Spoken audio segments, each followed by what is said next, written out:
Important points बताने वाला हूँ जो आपके लिए बहुत इम्पोर्टेंट है 11th के एग्ज़ाम के लिए भी और 12th के एग्ज़ाम के लिए भी, क्योंकि दोनों बेसिस पे ये बहुत अच्छा होता है और इसमें जो क्वेश्चंस पूछा जाता है वो बहुत साधारण होता है। इसलिए इसको ध्यान से देखिए, एक शॉट में मैं आपको पूरा कंप्लीट नॉलेज देने वाला हूँ। तो चलिए शुरुआत करते हैं। पहला पॉइंट्स हम लोग समझेंगे कि ये इलेक्ट्रोमैग्नेटिक वेव क्या है। वेव नाम से ही पता चलता है भैया कि इसमें एनर्जी को कैरी किया जाएगा। एनर्जी या मोमेंटम को कैरी करने वाले सब्सटेंस को हम लोग क्या कहते हैं? वेव कहते हैं। तो वेव है भैया, और इलेक्ट्रिक फील्ड और मैग्नेटिक फील्ड से जो प्रोड्यूस होता है, इलेक्ट्रिक फील्ड और मैग्नेटिक फील्ड के वेरिएशन से जो फील्ड बनता है, जो आपका वेव बनता है, उसे हम इलेक्ट्रोमैग्नेटिक वेव कहते हैं। इसके डेफिनेशन बेसिस पे देखो तो आपको समझ में आएगा। EM wave changing electric field and magnetic field right angle to each other. मतलब इलेक्ट्रिक फील्ड और मैग्नेटिक फील्ड अगर परपेंडिकुलर डायरेक्शन में आपस में चेंज करता है तो एक वेव प्रोड्यूस होता है, जिस वेव का नाम है ईएम वेव।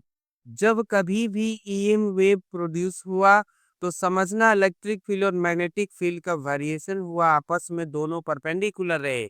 मतलब इलेक्ट्रिक फील्ड और मैग्नेटिक फील्ड दोनों परपेंडिकुलर में वेरिएशन होता है, तभी आपको ईएम वेव का फॉर्मेशन देखने को मिलेगा। प्रोपोगेशन, तभी वेव का प्रोपोगेशन होगा, ईएम वेव का प्रोपोगेशन होगा, प्रसारण होगा। EM wave accelerated charge particle के द्वारा ही प्रोड्यूस होता है। एन ऑसिलेटिंग मतलब accelerating charge particle can produce EM wave.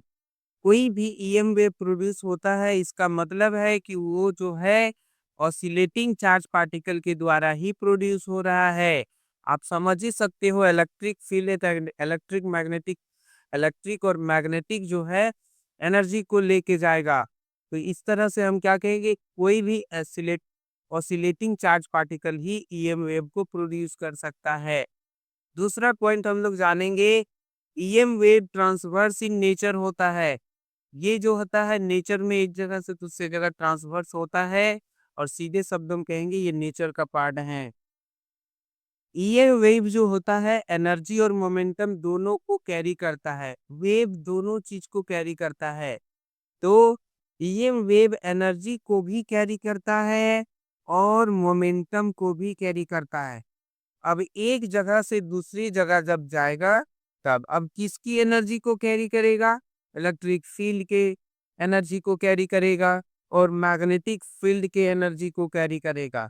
जो इलेक्ट्रिक फील्ड और मैग्नेटिक फील्ड के एनर्जी को कैरी करता है वो है ईएम वेव। ये था कुछ इंपॉर्टेंट बातें ईएम वेव का। EM wave associated with variable electric field and magnetic field. नाम से ही पता है भैया, ईएम वेव बना होता है इलेक्ट्रिक फील्ड का और मैग्नेटिक फील्ड का। तो जो इलेक्ट्रिक फील्ड और मैग्नेटिक फील्ड से जो बनता है, कंडीशन हमने बताया कि इलेक्ट्रिक फील्ड और मैग्नेटिक फील्ड आपस में परपेंडिकुलर ही वेरिएशन होना चाहिए। तो ये बताया जा रहा है कि ईएम वेव एसोसिएट रहता है variable electric field and magnetic field. तो कैसे वेरी करेगा? तो कोई भी वेरिएबल फील्ड जो होता है इस रूप में होता है, साइन वेव इक्वेशन के रूप में होता है। आपको अल्टरनेटिंग करंट में इस तरह का इक्वेशन देखने को मिला होगा, वो मैं फिर बता रहा हूँ। अगर वेरी करता है कोई इलेक्ट्रिक फील्ड और मैग्नेटिक फील्ड, तो E is equal to E naught sine omega t minus k x. ये है peak electric field. Maximum electric field को पीक इलेक्ट्रिक फील्ड कहा जाता है। बी नॉट जो होता है वो मैग्नेटिक फील्ड है, पीक मैग्नेटिक फील्ड जो मैक्सिमम फील्ड को दर्शाता है। आप यहाँ देख सकते हो ये वेरिएबल मैग्नेटिक फील्ड है, ये वेरिएबल इलेक्ट्रिक फील्ड है। और जब तक इलेक्ट्रिक फील्ड और मैग्नेटिक फील्ड वेरी करता है आपस में परपेंडिकुलर, इलेक्ट्रिक फील्ड ऐसे तो मैग्नेटिक फील्ड ऐसे, जब तक वेरी करता है ईएम वेव प्रोड्यूस होगा, ऑसिलेट करेगा चार्ज पार्टिकल और आपका ईएम वेव प्रोड्यूस होगा। आगे पॉइंट्स में बताया जाता है कि ईएम वेव जो होता है ट्रेवल करने के लिए किसी प्रकार का मीडियम का रिक्वायरमेंट नहीं लेता है। सिंपल बात मैं ये बताना चाह रहा हूँ कि ये वैक्यूम में भी ट्रेवल कर सकता है। इसे अपना प्रसारण करने के लिए मीडियम का रिक्वायरमेंट नहीं होता है। ईएम वेव को अपने आप को प्रसारण करने के लिए मीडियम का रिक्वायरमेंट नहीं होता है। ये वैक्यूम में भी ट्रेवल हो जाता है, चला जाता है, अपना डायरेक्शन बनाता है जब भी प्रोपोगेट करना। ईएम वेव ट्रेवल करता है वेलोसिटी ऑफ लाइट के स्पीड। जितना तेज लाइट ट्रेवल करता है उतना ही तेज आपका ईएम वेव भी करता है। ये देखो 3 × 10⁸ मीटर पर सेकेंड से वेलोसिटी ऑफ लाइट चलता है, तो ईएम वेव भी उसी डायरेक्शन उसी वेलोसिटी से चलता है। ईएम वेव को देखोगे ये फॉर्मूला कहाँ से आया वैल्यू, तो ये है इलेक्ट्रिक परमिटिविटी, ये है मैग्नेटिक परमिटिविटी, दोनों को मल्टीप्लाई करके रूट लगा के 1 से डिवाइड करोगे तो मेरा आ जाएगा वेलोसिटी ऑफ लाइट। वही वेलोसिटी ऑफ लाइट जो होता है ईएम वेव का भी वेलोसिटी होता है। इस तरह से पीक मैग्नेटिक फील्ड और पीक इलेक्ट्रिक फील्ड को डिवाइड करोगे तो आपका निकल के आ जाएगा वेलोसिटी ऑफ लाइट। उसी स्पीड से ईएम वेव भी ट्रेवल करता है। ये था कुछ बातें, बहुत ही इंपॉर्टेंट है। आगे हम देखेंगे ये प्रिंसिपल ऑफ सुपरपोजिशन को फॉलो करता है। प्रिंसिपल ऑफ सुपरपोजिशन का मतलब होता है भैया कि ये वेक्टोरियल एडिशन को फॉलो करता है। मतलब दो वेक्टर को अगर हम ऐड करते हैं तो एक नया वेक्टर बनता है, और नया वेक्टर बनने का जो प्रोसेस होता है जो फॉलो करता है उसे ही हम कहते हैं प्रिंसिपल ऑफ सुपरपोजिशन। तो आप यहाँ देख सकते हो प्रिंसिपल ऑफ सुपरपोजिशन को फॉलो कर रहा है कैसे। ये देखो ये एक वेक्टर जो है ये इलेक्ट्रिक फील्ड ऐसे अगर जा रहा है तो मैग्नेटिक फील्ड भैया इसके परपेंडिकुलर जाएगा, और इन दोनों के एक इलेक्ट्रिक फील्ड है एक मैग्नेटिक फील्ड है, इसके बीच से होते हुए ईएम वेव निकल रहा है। इसका मतलब एक इधर जा रहा है एक इधर जा रहा है, इसके बीच में से एक रिजल्टेंट फोर्स जाएगा, रिजल्टेंट वेक्टर जाएगा, तो वही कहलाता है ईएम वेव। इसलिए कहा जाता है EM wave principle of superposition को फॉलो करता है। ये था आपका इंपॉर्टेंट बात है। इलेक्ट्रिक फील्ड और मैग्नेटिक फील्ड का जो डायरेक्शन है वो फेज लगभग सेम सेम होगा। इलेक्ट्रिक मैग्नेटिक फील्ड अगर हाई होगा तो उस केस में इलेक्ट्रिक फील्ड भी हाई होगा। अगर मैग्नेटिक फील्ड जीरो में रहेगा तो इलेक्ट्रिक फील्ड भी बोलेगा मैं भी जीरो में रहूंगा। इसका मतलब है कि ईएम वेव में इलेक्ट्रिक फील्ड और मैग्नेटिक फील्ड का फेज सेम होने वाला है। इलेक्ट्रिक फील्ड और मैग्नेटिक फील्ड का फेज सेम होगा। अगर वो मैक्सिमम फेज में रहेगा तो इलेक्ट्रिक फील्ड मैक्सिमम में है तो मैग्नेटिक फील्ड भी मैक्सिमम में रहेगा। बोथ जो है मैक्सिमम मिनिमा रीच करेगा एक साथ एक समय में। अगर ये जितना में है वो इलेक्ट्रिक फील्ड जितना में है उतना मैग्नेटिक फील्ड भी रहेगा।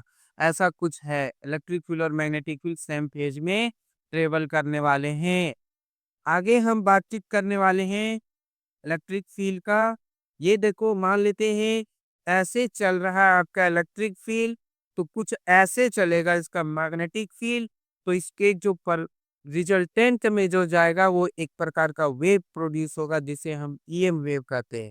इलेक्ट्रिक फील्ड और मैग्नेटिक फील्ड का वेरिएशन जो है आपस में परपेंडिकुलर ही होना चाहिए। ऐसा कुछ बातचीत है। आगे हम बात करेंगे एनर्जी डेंसिटी घनत्व, देखेंगे कि ईएम वेव में कितना एनर्जी का घनत्व है, कितना डेंसिटी है। तो इस केस में ईएम वेव के केस में एनर्जी जो होता है वो दोनों का एनर्जी को घेरा रहता है एनर्जी डेंसिटी को। तो इलेक्ट्रिक फील्ड का एनर्जी डेंसिटी होता है half half epsilon naught E square. Epsilon not electric permittivity है, ई जो है इलेक्ट्रिक फील्ड है, और मैग्नेटिक फील्ड का एनर्जी डेंसिटी का फॉर्मूला जो होता है ये एनर्जी डेंसिटी है, ये भी एनर्जी डेंसिटी है। ये half to mu naught B square होता है। Sorry, half by mu naught by into B square है। ये आपका एनर्जी डेंसिटी का फॉर्मूला है मैग्नेटिक फील्ड का।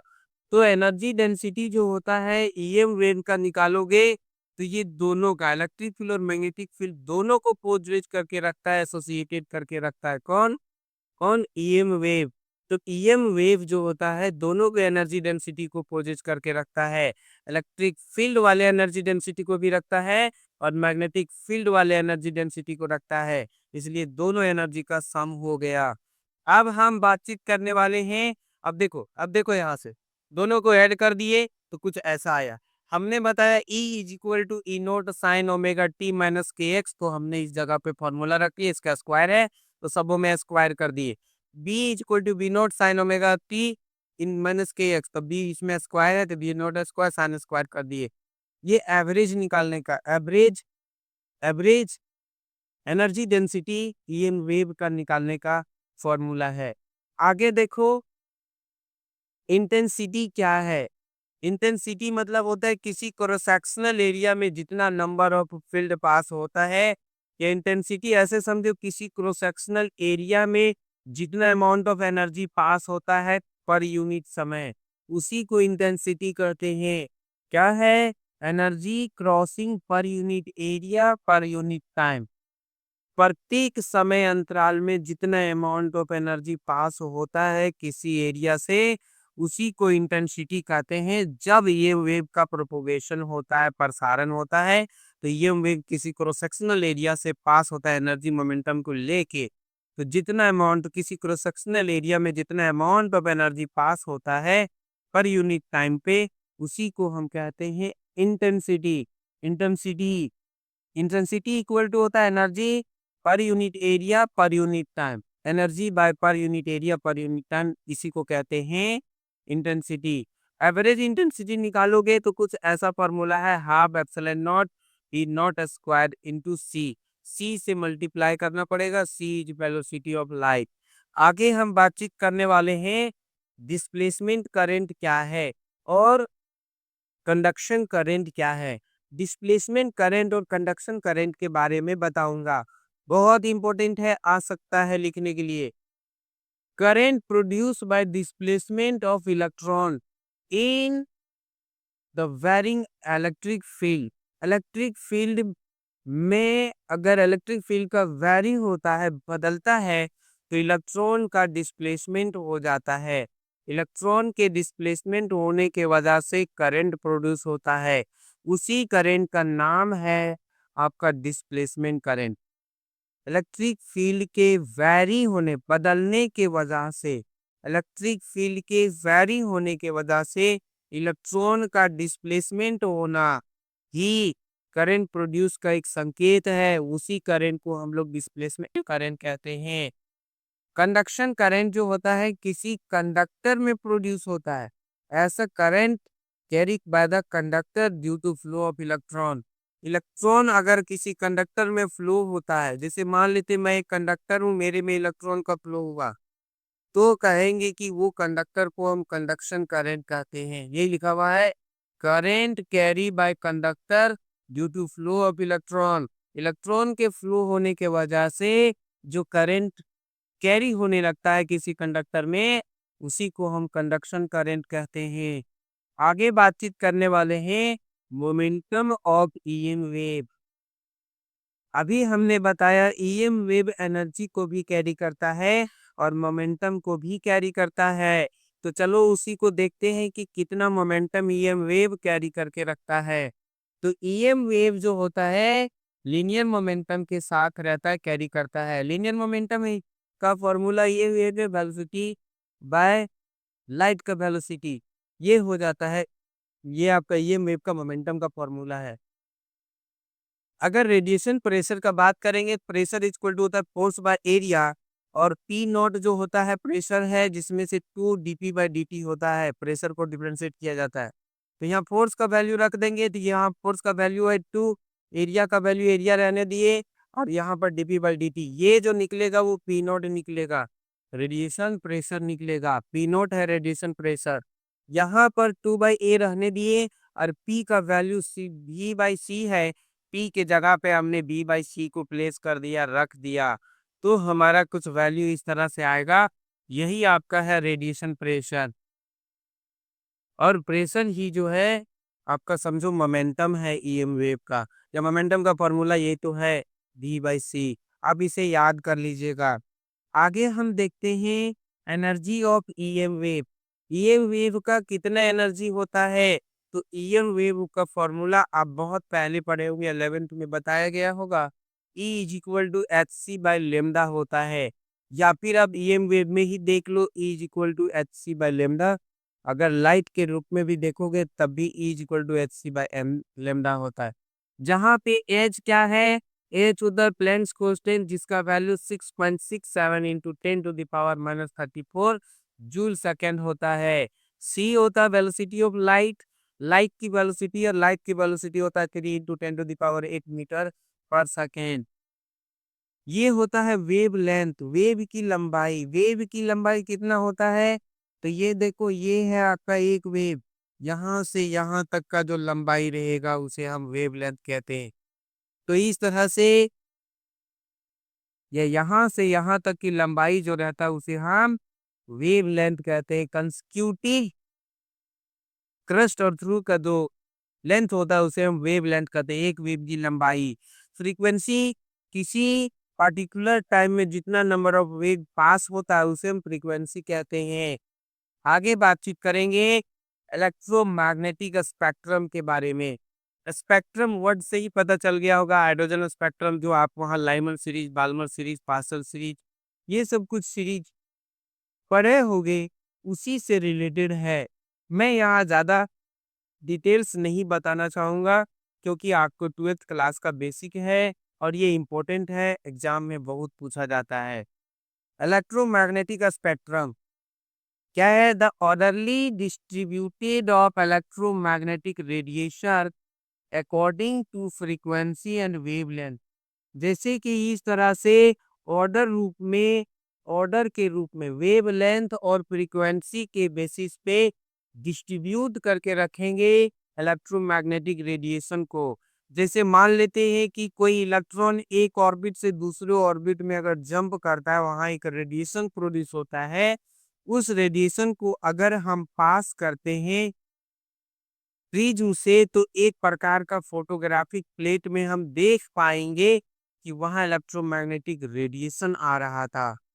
उसी रेडिएशन को हम देखेंगे तो वो 7 प्रकार से होता है।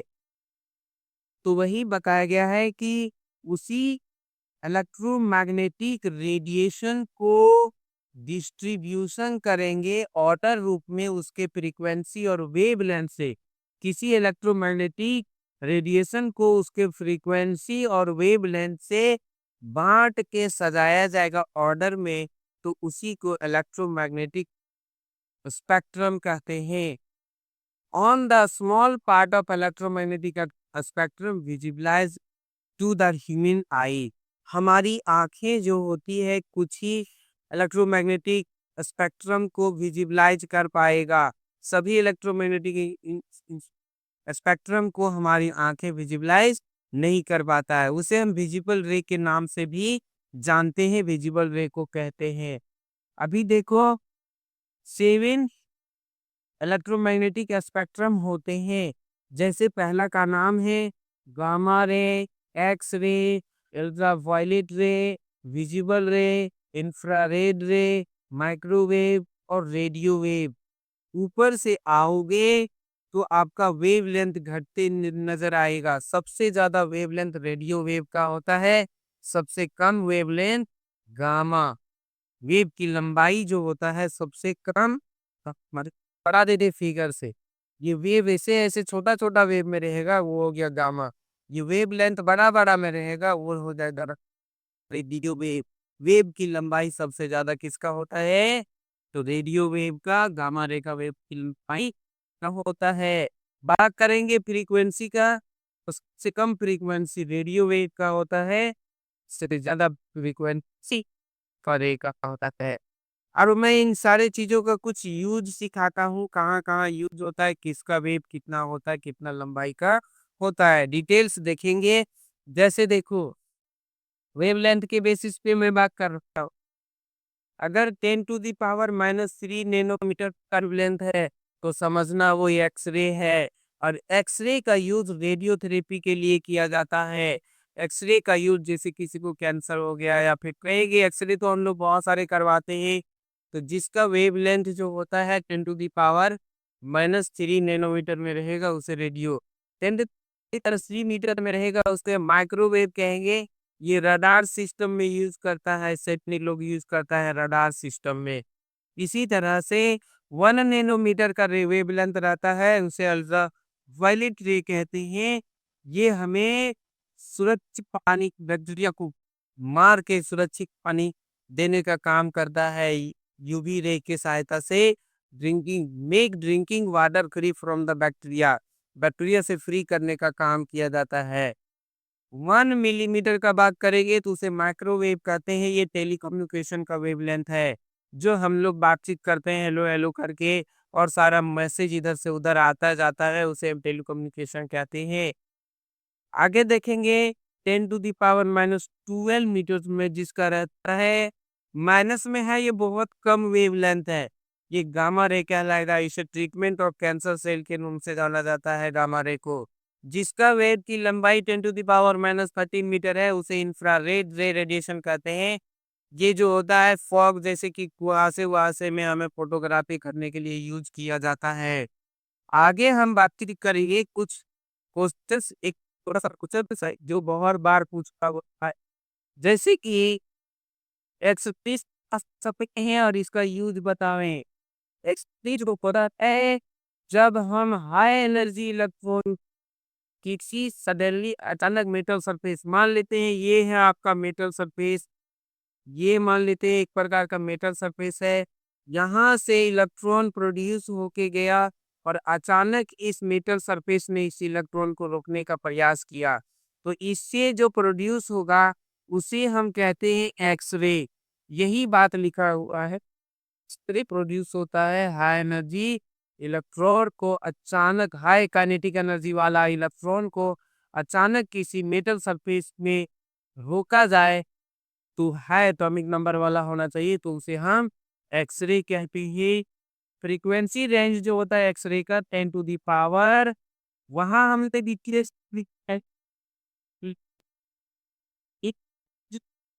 बता देता हूँ और दीवार फ्रीक्वेंसी रेंज है एक्स-रे का, तो 3 into 10 to the power -19 hertz से ठीक ठीक बस और तारीख है 3 टू द प्लस इतना फ्रीक्वेंसी पर फोन बैटरी का।